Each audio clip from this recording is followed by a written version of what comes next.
Hello everyone. आज आप लोगों के लिए एक नया सब्जेक्ट लेकर के आया हूँ, हिस्ट्री।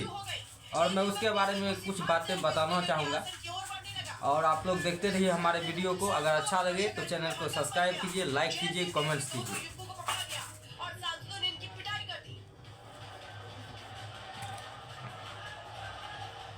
ठीक उस वक्त हुआ जब आसन पर राजेंद्र अग्रवाल बैठे थे और बीजेपी सांसद अपनी बात रख रहे थे, लेकिन घटना की वजह से कार्रवाई तुरंत रोकनी पड़ी।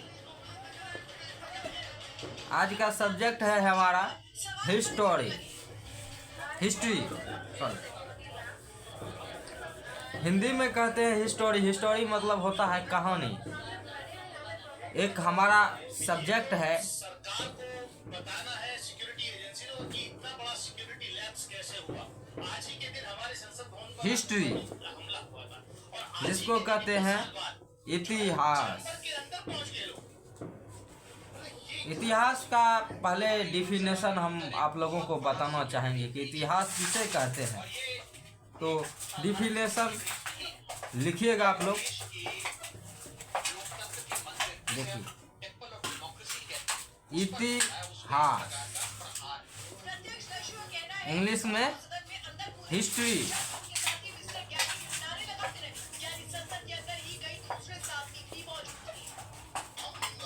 तो इतिहास का हमारा डिफिनेशन होगा, यानी कि परिभाषा, बीते हुए समय की जानकारी,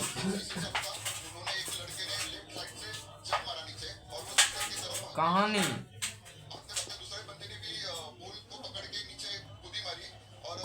हम इतिहास कहते हैं। अपने शब्द में डिफिनेशन हो गया, बीते हुए समय की जानकारी, कहानी को हम इतिहास कहते हैं। तो शुरू करते हैं। हम जिस देश में रहते हैं उस देश से रिलेटेड इवेंट्स के बारे में।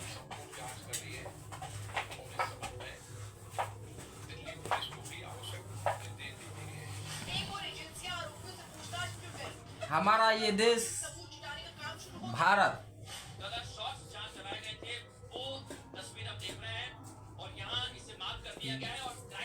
जिसको इंग्लिश में इंडिया कहते हैं, इंडिया के हिस्ट्री के बारे में। तो हमारे देश में पहले 4 धर्म अस्तित्व में थे।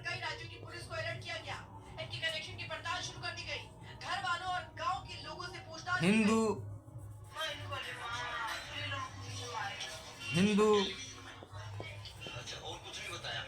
मुस्लिम, सिख,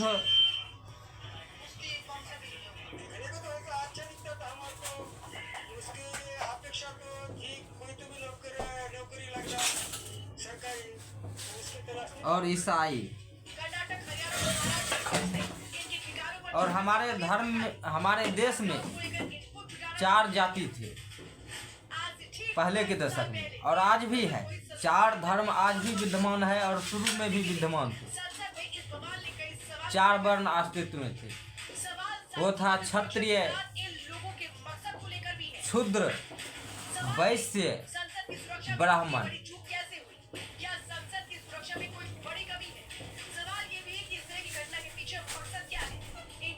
क्षत्रिय, शूद्र, वैश्य और ब्राह्मण।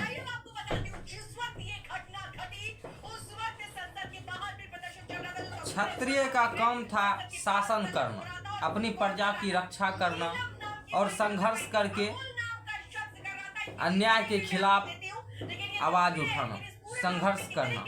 शूद्र का काम था जो तीनों वर्ण की सेवा करे, क्षत्रिय, शूद्र, वैश्य और ब्राह्मण। उसको हम शूद्र कहते हैं। वैश्य जो वाणिज्य करता है उसको हम वैश्य कहते हैं। ब्राह्मण जो समाज में पूजा पाठ करवाने का काम करते हैं और धर्म का प्रचार प्रसार करते हैं, अर्थात जो ब्रह्म को जानते हैं उसे ब्राह्मण कहते हैं। और विधि विधानों के बारे में संपूर्ण जानकारी हमारी जनता तक देती है, समाज तक देती है, तो उसको हम ब्राह्मण कहते हैं।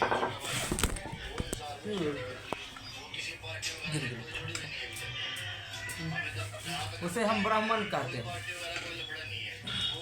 तो हमारे देश का क्या इतिहास है उसके बारे में हम चर्चा करेंगे। एक समय था जब इस देश में 4 धर्म और 4 जाति विद्यमान थे और हमारा देश पूरी तरह से एक धर्मपरायण देश था, भारत। आज के पश्चिमी सभ्यता ने इस देश को अपनी सभ्यता में लाने का प्रयास किया है और कुछ हद तक ला लिया है। जब यूरोपीय देशों में अपने व्यापारिक विस्तार को आगे बढ़ाने की एक संकल्पना हुई तो उसने आकर के एशिया महादेशों के करीब करीब देशों पर कब्जा कर लिया। भारत भी किसी के गुलाम था और अमेरिका भी किसी के गुलाम था। करीब करीब एशिया महादेश के जो है सभी देश किसी न किसी के गुलाम था। और धीरे धीरे आगे चलकर अमेरिका और सोवियत संघ ने अपने अपने सभ्यता और संस्कृति का पाठ पूरी दुनिया में पढ़ाना शुरू कर दिया। उसके बारे में हम बाद में विस्तार से चर्चा करेंगे। पहले हम आते हैं भारत की संस्कृति के बारे में और यहाँ के संघर्ष के बारे में चर्चा करेंगे। तो जब सभी देश एक दूसरे पर एशिया महादेश के देश पर कब्जा कर रहे थे तभी इंग्लैंड आकर के भारत में कब्जा कर लिया और धीरे धीरे यहाँ की अर्थव्यवस्था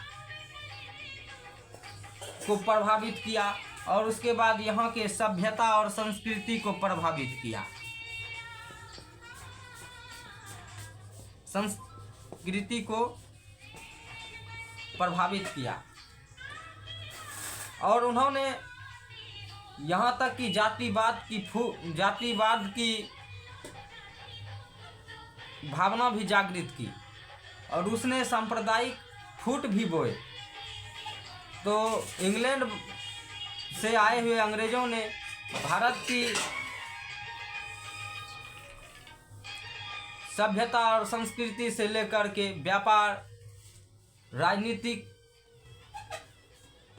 और तमाम दंगे के कारण है। जब उन्होंने भारत पर अधिकार जमाया उसने एक शासक से दूसरे शासक को लड़ाना शुरू किया और हिंदू मुस्लिम अनेकता का काम उन्हीं लोगों ने शुरू किया था।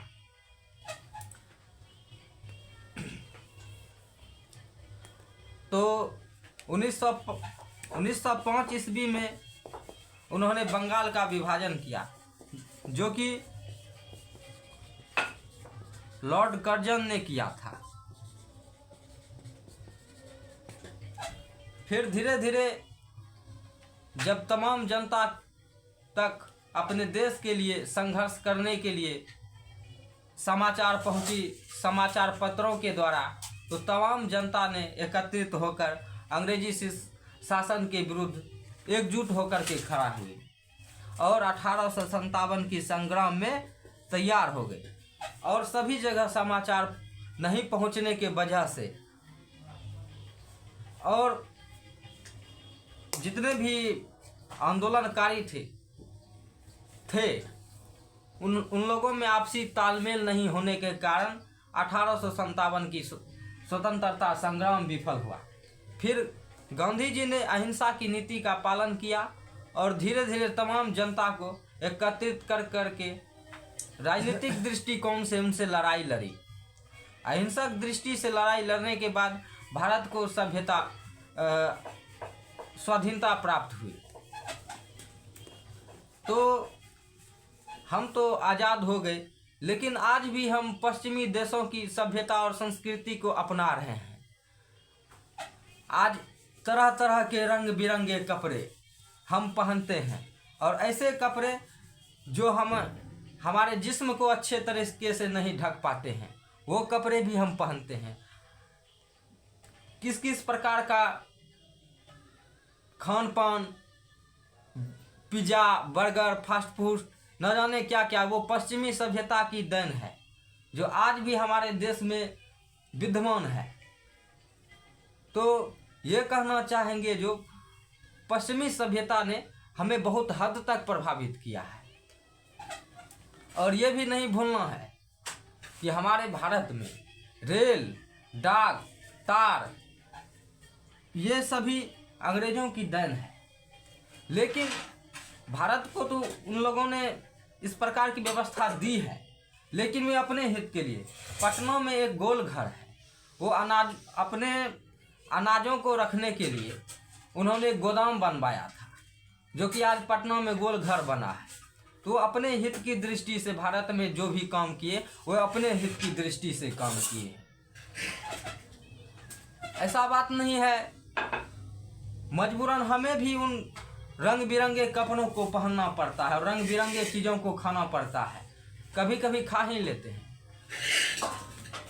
हमारे भारत की पुरानी पहनावा था धोती कुर्ता, लेकिन आज के ज़माने में बहुत से ऐसे कम लोग होंगे, 9 के बराबर लोग होंगे जो धोती कुर्ता पहनते होंगे। कारण क्या है? आज के ज़माने में अगर कोई मान के चलिए धोती कुर्ता पहनेगा, तो कल के डेट में लोग उन पे हंसी उड़ाएंगे, मजाक करेंगे, या फिर स्वाभिमान तो हर आदमी का अपना चीज़ होता है। तो लोग सोच लेते हैं कि चलो भाई नहीं ही पहने तो कम से कम अच्छा है कि हंसी मजाक से बच जाएंगे। तो हर कोई अपना अपना इमेज देखता है, तो मजबूरन हम लोगों को जो है खान पान, जीवन शैली, पहनावा और हवा पश्चिमी सभ्यता का अपनाना पड़ता है। आज के ज़माने में लोग कहते हैं कि लोग कहने के बाद जो किसी भी तरीके के कपड़े पहने, अपने निगाहों को ठीक रखो। चलो भाई, निगाहों को ठीक कर लेते हैं, कोई बात नहीं, लेकिन हमारे देश की जो सभ्यता है वो धूमिल हो रही है, ये भी एक बात है। हम तो निगाहों को ठीक कर लेंगे, लेकिन हमारे देश की जो सभ्यता थी है वो तो खराब हो रही है। हमारे देश की सभ्यता थी कि हम अपने शरीर के एक एक बदन को ढक करके रखें। आज हम अपने सही से एक एक बदन को नहीं ढक पा रहे हैं। ये पश्चिमी सभ्यता का प्रभाव है या नहीं? यहाँ तक कि कई ऐसे विदेशी कंपनी आई है जो कि लोन दिलाने का काम करती है, बिजनेस के लिए लोन, तो ये लोन वो लोन, तो वो भी कहीं ना कहीं हमारे देश की अर्थव्यवस्था को शोषण करने में लगे हैं। धन्यवाद, आज के लिए इतना ही। अगर अच्छा हो तो लाइक कीजिएगा, कमेंट कीजिएगा, और जो भी त्रुटि हो उन्हें माफ़ कीजिएगा। काहे कि हम अपने व्यवहारिक भाषा में बता रहे हैं, हम तो उतना बड़ा यूट्यूबर नहीं है, अभी धीरे धीरे कोशिश कर रहे हैं। आप लोग का प्यार मिलता रहे, फिर हम भी आगे बढ़ेंगे। धन्यवाद।